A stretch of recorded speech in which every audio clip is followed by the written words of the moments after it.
Moving on to the next week, March 3rd, 1998. This was not as big a week, I'll tell you that much. Yeah, I got nothing on this day. You know what aired this night, though, right after Buffy? What? The Dawson's Creek episode where they all get Saturday detention and it's just the Breakfast Club, but with Dawson's Creek characters. Like, do they do the lines and make jokes, or it's a normal episode? No, it's like a pastiche of the Breakfast Club. So you're just comparing it, but they don't actually make jokes to the Breakfast Club? No, they do. It's the breakfast. It's the Breakfast Club episode of Dawson's Creek. Oh, okay. Sorry, I never seen it. I don't know like how the show is really. No, it's like they're running around the hallways at one point doing that, smoking weed. They got, like, all to hide that. The weed. score is like kind of 80s-y in that episode.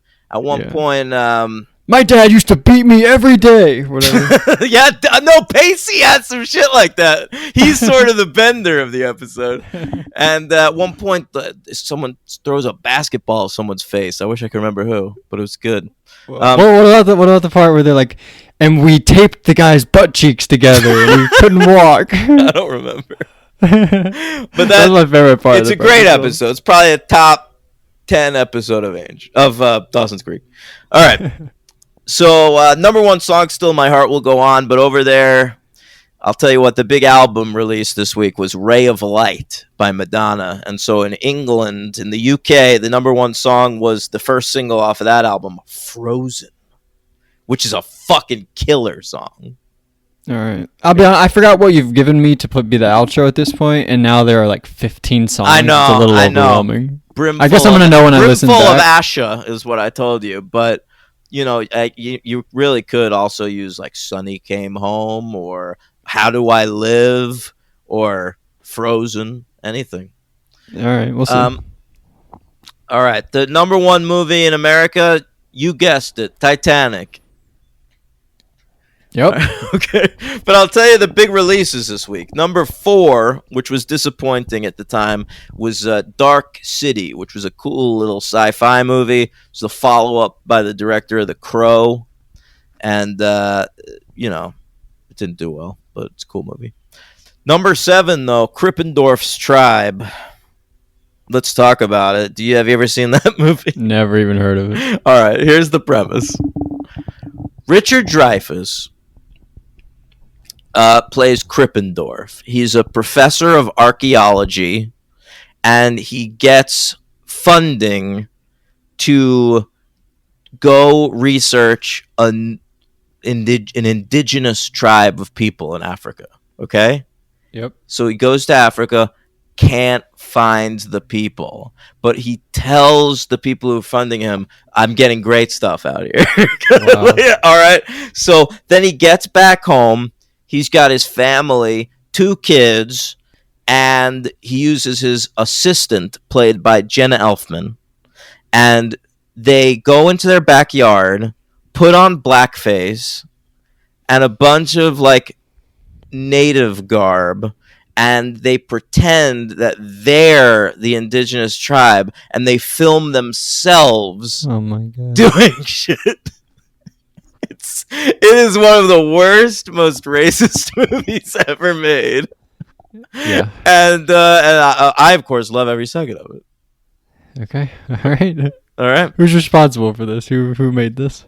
All right, so the guy who directed is this fella, Tom Holland. He directed a lot of episodes of Malcolm in the Middle. And, but... He did something else famous.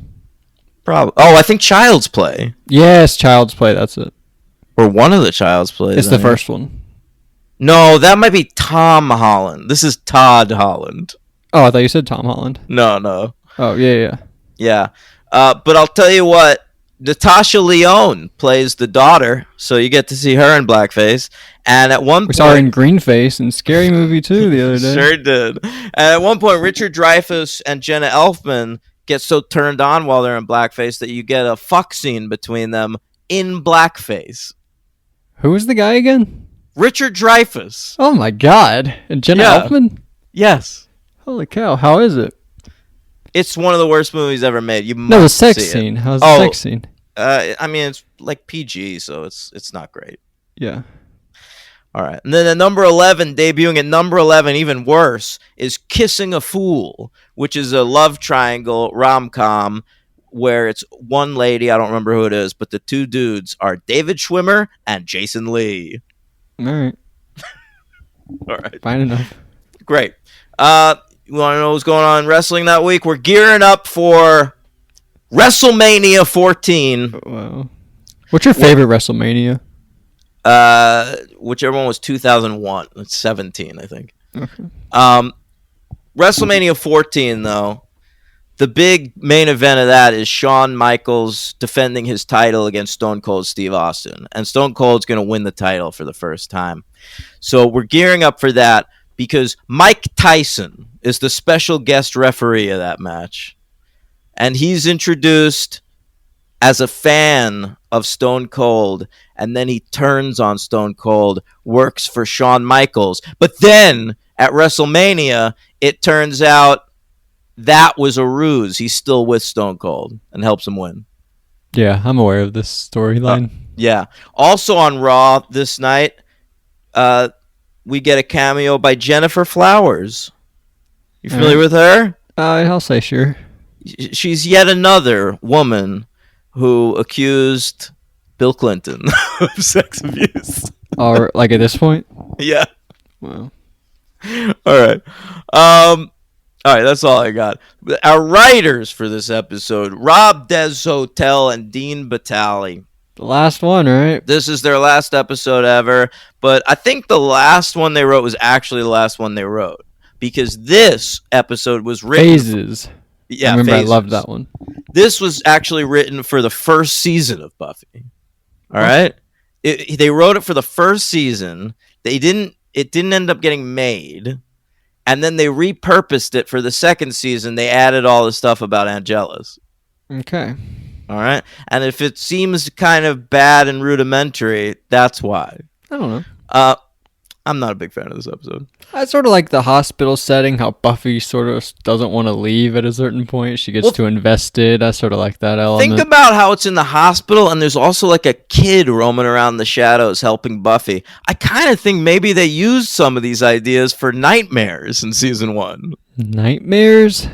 Yeah, remember Nightmares? It's the kid getting abused by his baseball coach, and he like astrally projects himself. Oh, I forgot about that part of that episode. I thought that was where they were all seeing their nightmares. How does that play into it? That's happening. Well, he's making them see their nightmares. Oh, that's weird. Yeah.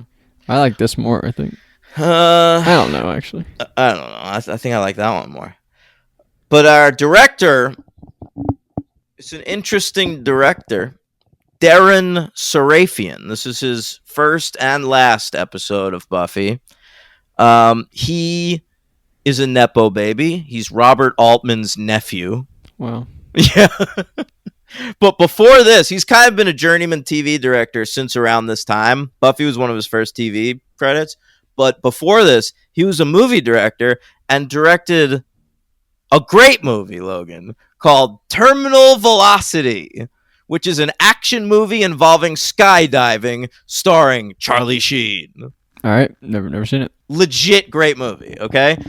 He also directed one Jean-Claude Van Damme movie called Death Warrant, which is one of two Jean-Claude Van Damme movies where he is in prison and gets involved in a fighting tournament. Sounds interesting. Yeah, the other one's called In Hell. This one's better. All right, so Darren Sarafian, what a filmmaker he is. And, all right, I'm ready. Let's scroll them notes. March 3rd, 1998. Buffy, the Vampire Slayer, Killed by Death. Episode 18, Season 2. All right, we open in a graveyard, and Buffy, she's not really supposed to be going out because she's a little under the weather, but she doesn't really care. She's out anyway. But so she runs into her friends in the graveyard. I guess they're doing her job because she's sick.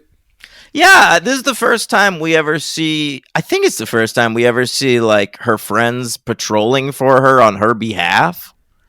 Yeah. Which becomes more of a regular thing. Yeah, I think so. Tell me if this comes into play ever again. There's a gravestone with the name Alpert on it. We've seen it before and we'll see it again. See, what they did was they had a parking lot that they didn't use on the premises of the Buffy offices, and so they just built a cemetery on the parking lot, and that's where they filmed all this shit. So they make it look like it's like a bunch of huge cemeteries, but it's really just like what they have. So one of the gravestones we see a lot is this one Alpert. Oh, okay, but the character never comes into the show ever. No, he comes into Lost. Richard Alpert, one of the classic Lost. All right, so Angel shows up and he attacks who? Cordelia? I don't he know. like tackles her to the ground or whatever. And I maybe want to Willow. Maybe Willow. No, I want to bring this up. Well, he might have. I don't know, but I want to bring this up because Willow saves Buffy's life, kind of. Like Angel goes to bite Buffy at one point, and Angel or Willow like wraps her what do you call it, a jacket? Wraps her jacket around Angel, and she saves her life, and she sort of saves her life later on in the episode, but we'll get there. So huge episode. I don't know why they don't just go up behind him when he's on top of Buffy and stake him through the heart. Do they have like? Are they told not to kill him? I don't believe so. I think maybe they don't want to be the ones to kill Angel. Like has Buffy said, "Hey, don't kill him"? But Buffy says at the end of Passion that like, I'm finally ready to kill this motherfucker. Yeah, she said like her one regret was that she didn't kill him, right? Yeah. Yeah. So I guess that's all that really happens in the graveyard. Well, I guess Buffy got hurt, right? Because then they end up going to the hospital. Well, she's got the flu. She collapses from flu. Right. You're 100% right. So they go to the hospital, and what was this? Why does Buffy start screaming about vampires? She's on. They put her on some sedation, so she's a little loopy. Okay, all right. That's all I got. All right, seemed like a huge slip up. That's like the one thing she should be protecting, and she's just so. But they're able to say just like, oh, she's fucking being weird. Yeah, whatever. So we get the whole backstory. I guess not the whole backstory, but we sort of learn about cousin Celia, right? Yeah, I hate all of this. Really, I sort of liked the whole twist at the end. I sort of was into it. What, that fucking Buffy's cousin was murdered by this random demon when she was like 8 years old? Yeah, and then Buffy like has to get revenge. I was like really into the Buffy revenge plot. It's so out of left field. I was into it. So then, you didn't like anything about cousin Celia? I just think it's fine. I like that they're giving Buffy flashbacks and shit. Like, that's interesting to me, but it's just such a random episode to do it in. You didn't think Allie Larder was good, though? As I thought Allie Larder was great as Buffy. Oh, she was Buffy, not Celia. Yeah. But I don't know. And it's also never mentioned again on the show. Yeah. Who was it? Like, was it mom's sister's kid, dad's? I don't think we're even told. All right, well, I thought that was upsetting. So I don't really know if this is gonna be a new thing, but last I checked, mom is single. Okay, and last I checked, Jenny Calendar just died, which makes Rupert Giles single. And I sort of have a moment here where mom's like, hey, I really appreciate, she doesn't say it like in a sexy way like I'm doing, but she's like, I really appreciate everything you're doing for my daughter and everything. And she's like, I'm sorry about Jenny. I knew you really liked her. And if you need, I don't really know what she says, but I took it as like a little intentional why the scene was there. I don't know what's going on, but I'm just flagging it up. Okay. You're not wrong. The relationship between Rupert and Joyce does not go unexplored. Okay. Yes. I feel like that was laying something, so I'm just bringing it up. Yeah. That's all I'm doing. Okay. So a big subplot this episode, not really, but Cordelia is like going on about her friend had a nose job and she thinks that Buffy should get something done on her face, and she's like, you guys know what I'm talking about, right? Come on, you guys know. And you remember earlier in this podcast when you were like, sometimes they give Cordelia things that feel like a little bit of a stretch. But I forgot about this very thing. Yeah. Yeah. So then we get the whole night. It's like 2 a.m. Buffy wakes up. She's like sees a guy walk down the hall. She's like, that's not right. So she walks by, and then she sees but it's like a dream within a dream. Like she sees young Buffy, but then she actually wakes up and she walks in the hall and she sees the kid, and he's like, hey, death is coming. And she sees those doctors are like, I've been raising the temperature, and she's like, are you sure you should be? I don't know what's going on, but that's the night Buffy had, right? Yeah. By the way, the demon, who I always thought looked like Freddy Krueger, I don't know. This was sort of mind-blowing. Do you know who played him? No clue. The same guy who plays Michael Myers in the David Gordon Green Halloween movies. Are you serious? Yes. Wow, that is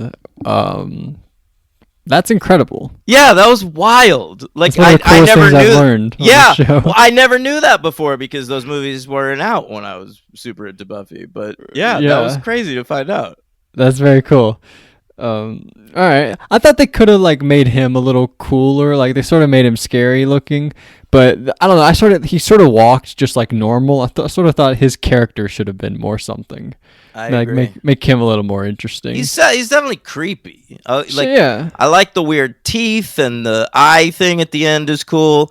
But he just walks like a man wearing makeup. Agreed. Yeah.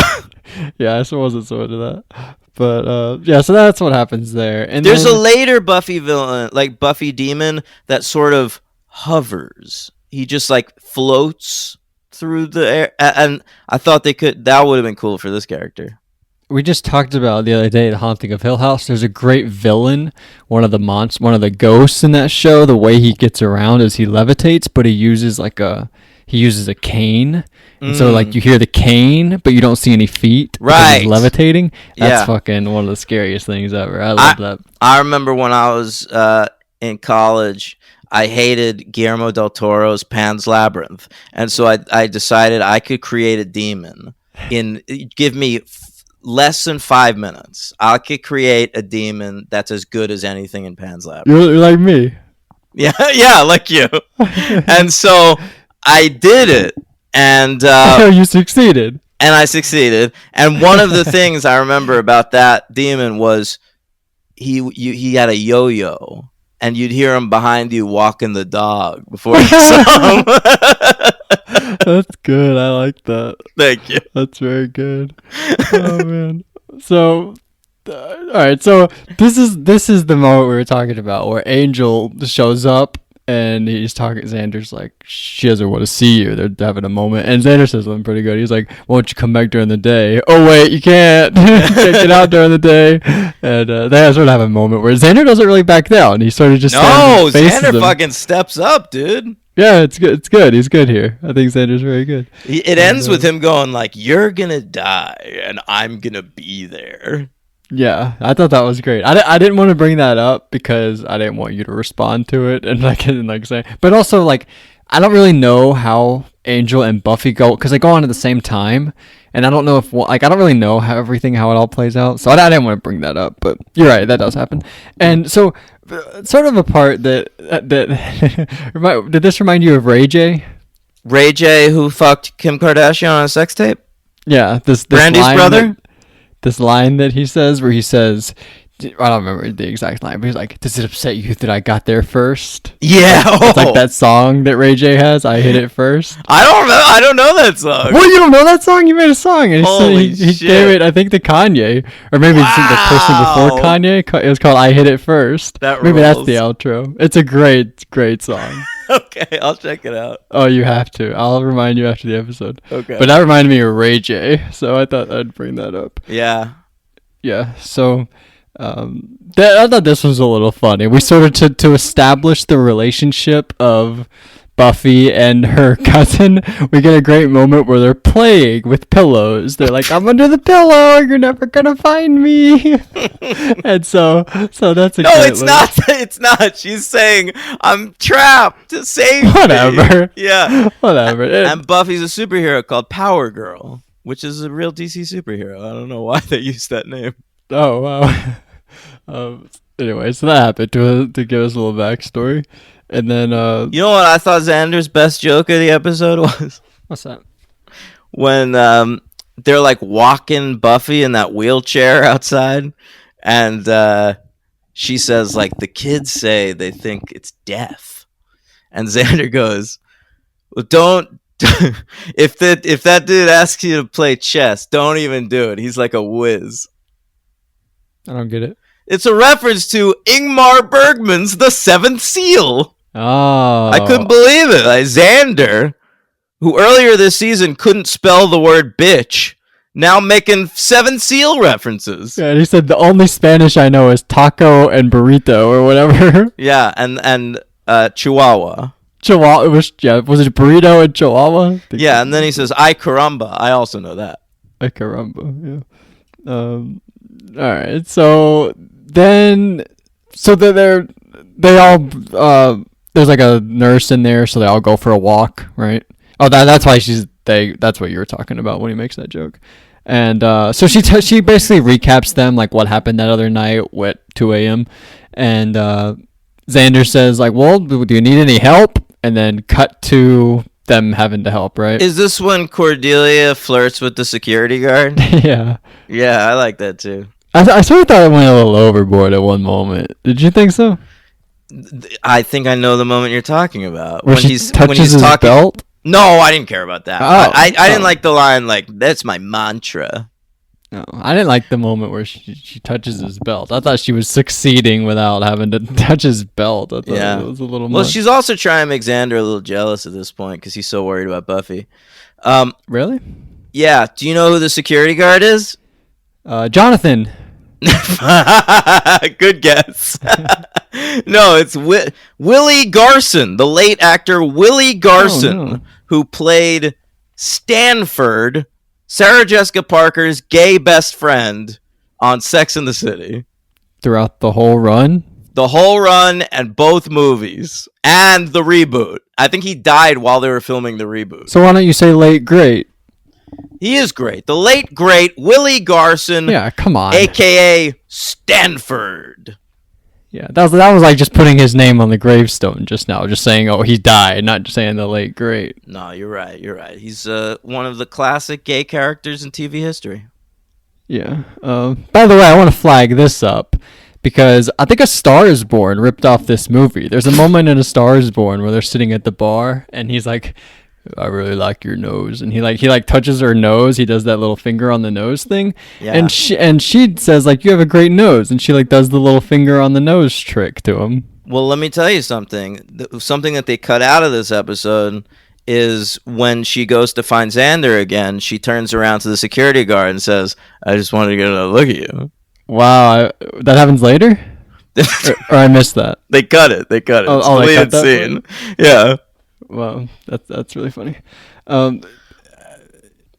Yeah. So then they get to like, but she talks about like, he says like, somebody has to stay and watch Buffy's back, and she's like, "Yeah, I bet you will watch Buffy's back," and he's like, "What does that mean?" And she's like, "Well, that you always look at her butt." It was a pun. And I thought that was all very funny. This whole like she 5 says, "Why minutes don't you or watch whatever. my back?" And then Xander checks out her butt as she walks away. Yeah, I loved this whole scene. Aside from when she touches his belt, I didn't love that part. Yeah, no, that whole section is probably my favorite part of the episode. I'll give MVP of this one to Xander.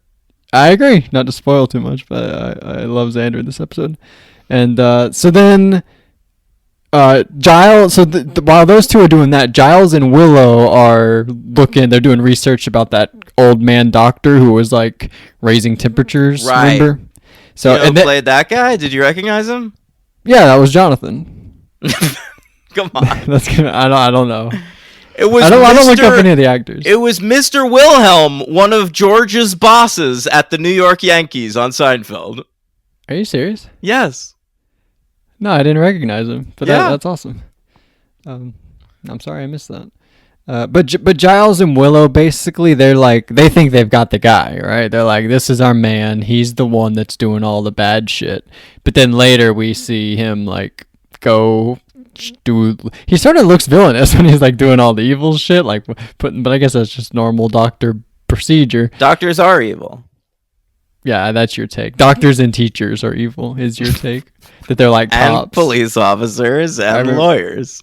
Yeah, well, the other two are, but then the evil monster And politicians. Did you say lawyers? You did say that? Yes, I did. Keep going. Okay. Sorry. Anyway, so that guy dies, right? Old man? Yeah, he gets killed by Der Kinderstad. Yeah. And our second Invisible Man episode. Well, sort of. He's not invisible to kids who have the flu. Yeah. That's why Buffy has to inject herself with the flu later, so that she can see him. All right. I just sort of thought this was like the first time we've ever sort of repeated something, kind of. You think this is the first time? I think we've seen vampires in a few episodes. All right. Come on. Smart ass over there. All right. So here's something. Another first. Is this the first time we've ever had product placement on Buffy? There's no product placement. What are you talking about? There's a clear shot of they're at the hospital. Cordelia walks by, drops a bag of Krispy Kreme donuts in the center of the frame. You're totally right. Yeah, I never really clocked it as product placement because I just like that Cordelia is picking something up for Xander because it's something Cordelia never would have done even like a few episodes ago. But yeah. But yeah, I only thought about it because it was like I thought it might be the first time. Yeah, no, you might be. There's like a Coke machine in the school, but like whatever. Okay, yeah, with Larry, I remember him being. Yeah, machine. But I'll tell you what, that is kind of interesting because it's not like the coffee that she brings him says like Dunkin' Donuts or Starbucks on it. It's just a white cup. Yeah. But yeah, the bag very clearly is Krispy Kreme. Yeah, 100%. So there we go. They made it big time. Congratulations, Buffy, sponsored by Krispy Kreme. Yeah. So then what happens? They have a secret meeting inside Buffy's hospital room, and Mom comes in, and she's like, "What is this? Some kind of secret meeting?" And they're like, "Oh no, not really." And that was kind of funny. And this is when we get the moment where Xander is like, "Hey, me and Willow played doctor, but she didn't really know what she was doing." Yeah. So there's that moment. What else? What do we got here? Here some interesting. I sort of thought this was fun. Cordelia and Giles, they get teamed together, and Giles is like, "You fucking kidding me? I gotta go with Cordelia." But Cordelia is like, "Hey," and then so they go together, and they have some good stuff together. I like any time on long running TV shows when they put two regular characters together that don't interact a lot. Yeah. I feel like they've done that. That was a joke on Seinfeld. Like, we don't get along without Jerry. Like, it's weird with. Yeah, they did a whole episode with like George and Elaine hanging out, and like, what's our relationship? Yeah, that's always funny. So I liked that stuff, and I liked that Cordelia. This is like a big Cordelia episode. Like, she's buying food for Xander. She's on the phone with Buffy, like giving her advice. She's like really stepping up like her contributions to the team. And so she's on the phone with Buffy, and Buffy's like, "Can I talk to Giles? Why am I talking to Cordelia?" And she's like, "No, you're gonna talk to me." So they talk, and she tells her like that guy died or whatever. I don't know. I forgot, to be honest. This is where they learn about Celia. She says Celia. They learn that like that demon will kill you by sucking the life out of you from like on top of you, and she's like she reimagines seeing Celia. And it's like, oh my god, she wasn't just dying. She was getting murdered by this random demon that I'm fighting in one episode. Yeah, come on. Lighten up, pal. And but I liked Buffy's reaction, like her whole thing. I thought she was very good. I like the revenge. I like Buffy, like out for blood. That's always good, Buffy. Yeah, for sure. So that's great.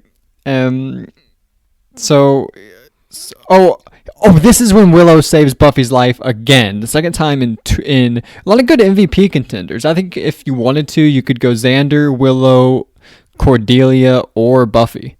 I think they're all good this episode. I agree, yeah. Because Buffy's about to drink all this medicine shit so she can see the guy, and Willow's like, "You're gonna die if you drink all that. You have to like water it down a little bit." Oh, that's right. So she waters it down for her. So then she it's all good. But this is the second time in one episode that Willow saves Buffy's life. Yeah, Buffy could be dead without her friends.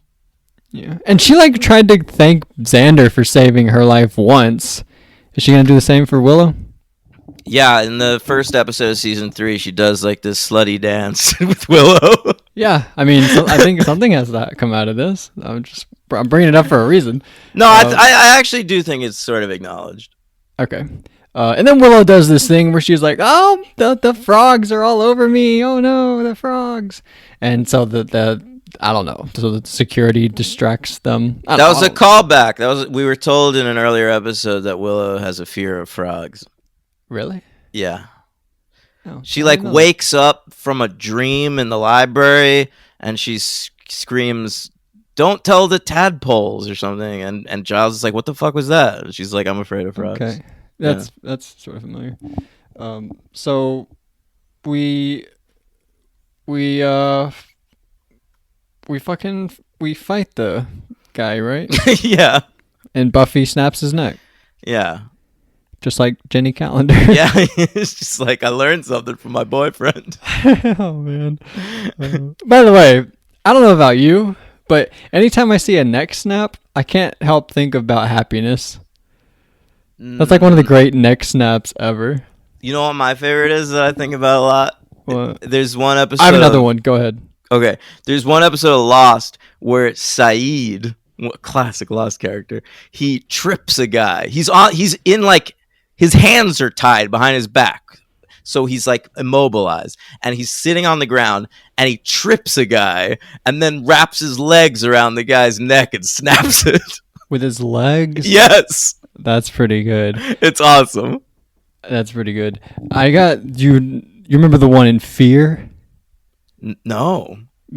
Reese Witherspoon has a friend in the movie Fear. His name is Gary. I'm pretty sure. But I'm pretty sure. I mean, 100%. His name's Gary. Because the two Garys I think of are him and, of course, SpongeBob's little pet Gary. But so she has a friend Gary, and Mark Wahlberg doesn't like that guy. He's a little too close to Reese Witherspoon, right? So he chases him through the woods.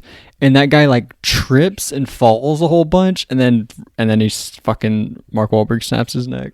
It's great stuff. By the way, I looked up Fear just to make sure there's a Gary in it. Yeah, 100%. You're damn right. Yeah, 100%. So they kill the bad guy, snap his fucking neck, and then we go home. And Mom, she's being a nice mom. She made them all little food, sandwiches and stuff. But these fucking bratty kids. Buffy's like, excuse me, I wanted no crust and crunchy peanut butter and extra jelly. And Mom's like, okay, fine, I'll get you some. And then Willow's like, actually, I want more juice. And then she's like, okay, Willow.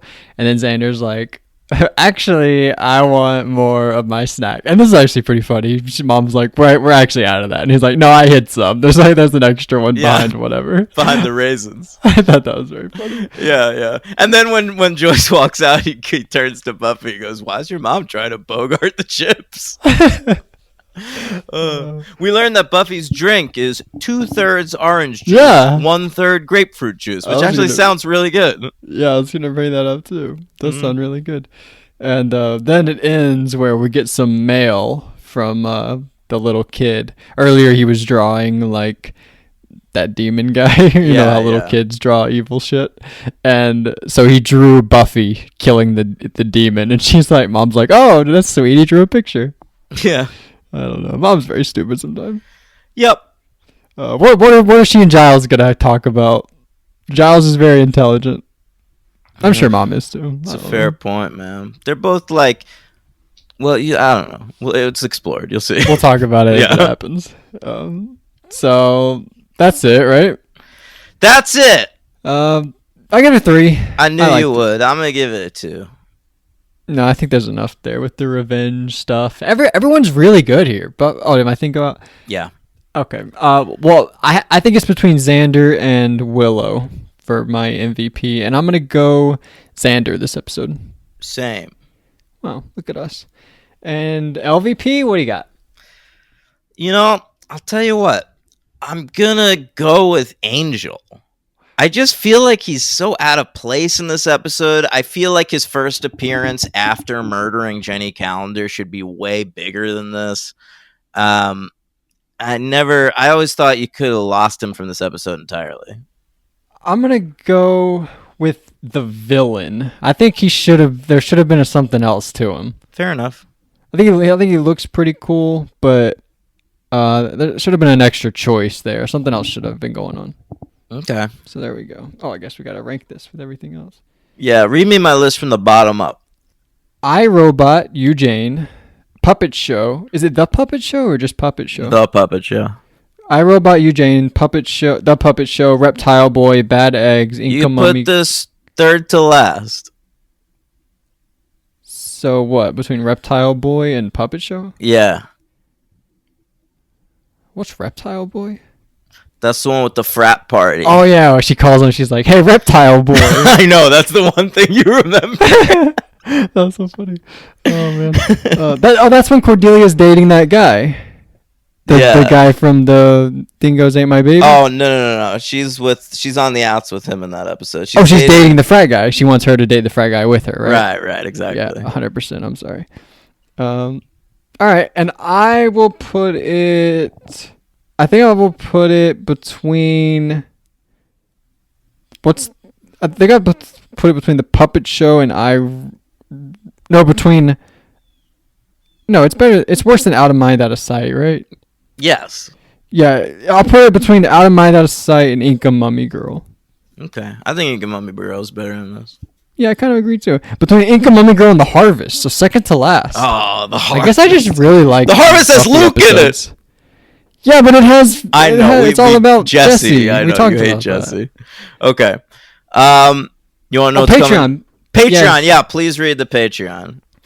Okay, first up, should we go alphabetical order? I don't care. All right, Angelica Joyce, she's first up. We talked about it on Hey, I'm Watching Here, but cool Buffy name, Angelica Joyce. Angel and Joyce. Yeah, Pretty true. interesting. So this is what she says. She says, Passions is my favorite episode of the season, easily 5 stars. So you agree with the D-Train. Mm-hmm. Of all the lines, I haven't been able to sleep since we made love is probably my favorite line of Buffy ever written. Ever? She's seen all this, right? Yeah, that's wild. That's a brutal line. I mean, And David's delivery cuts the soul. sure. Shout out David. You're a big Buffy fan when you start calling them by their first names. Well, Dave or Davey would be even better. Sure. Old DB. She says also Jenny with the little crying emoji. That's what I felt. I was so upset. All right, next in alphabetical order. I guess we have to go to Michael. Michael Graff. Mikey Graff. I call him Mikey Graff. Yeah, me too. He says, "Not Jenny. I liked her. I really liked her, and I agree. Everyone's upset about Jenny this week, but not William. He doesn't care about Jenny. I don't think. But he says also." Here's a promo video for the WB's 97 to 98 season. Do you know what this is? It's a dance number. Yeah. So Michelle Gellar, the cast shows Seventh Heaven, Sister, Jamie Foxx show, plus Michigan J. Frog. Yeah, Michigan J. Frog was the WB's mascot at the time. He was this singing, dancing frog with a top hat.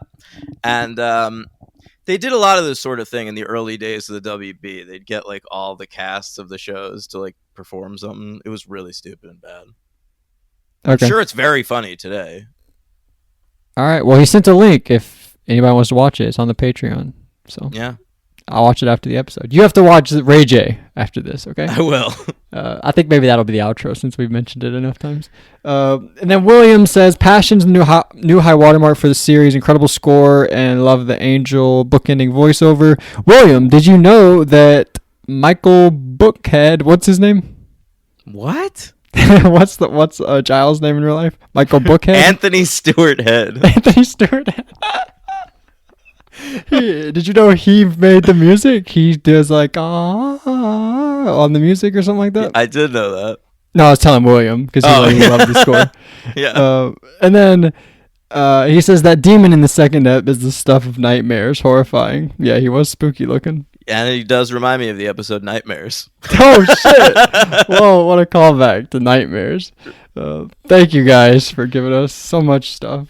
I also want to shout out my friend Josh, who just procured a used copy of season 1 of Buffy on DVD and has started listening to our show along with it. And he says Willow and Cordelia are his favorites. And he sent me a text this morning that said teacher's pet MVP, the word food written in big block letters on the Tupperware full of bugs. Wow. So he's probably not going to like our early stuff because I was not a fan of Willow at the start, remember? Yeah, but I defended her enough. Yeah, but he says Willow's one of his favorite characters. Yeah. And I was pretty out. I'm on board now. I like Willow. I know. By the way, no Seth brought her Green. up for MVP a few times. Yeah, no Seth Green at all this week, which is sort of a bummer. He'll be back next week, I assume? Yeah, and he'll be a regular next season. All right. Are we getting Snyder next week? You want me to check for you? Yeah, you don't know? I don't remember off the top. I think he's in at least one of them. The whole thing of this is like, I know nothing, you know everything. I'm doing my job knowing nothing. You're such a piece of shit. You over there, you know nothing also. I hate you. I'm checking 1 second. Okay. Snyder, Principal Snyder is in he's in the last 4 episodes of the season, so he'll be in both next week and the following week. We only have 4 episodes left? Yes. Oh my god. And then we're going to watch Coherence? I don't know. We'll watch season 3. Okay. All right. Well, that's very exciting. What are they called? What's next week's episode's called? All right. The episode 19 is called I Only Have Eyes for You. Okay. I bet this is somebody who they have no eyes on their face unless there's in the presence of a certain person. I knew your guess would be something demon-y with eyes. What else would I go to? I feel like that's what the title explains. Okay. And episode 20 is called Go Fish. Oh. Willow's fish from last episode are buried in a pet cemetery, and then they come back to life and try to kill Willow. Honestly, great idea for an episode.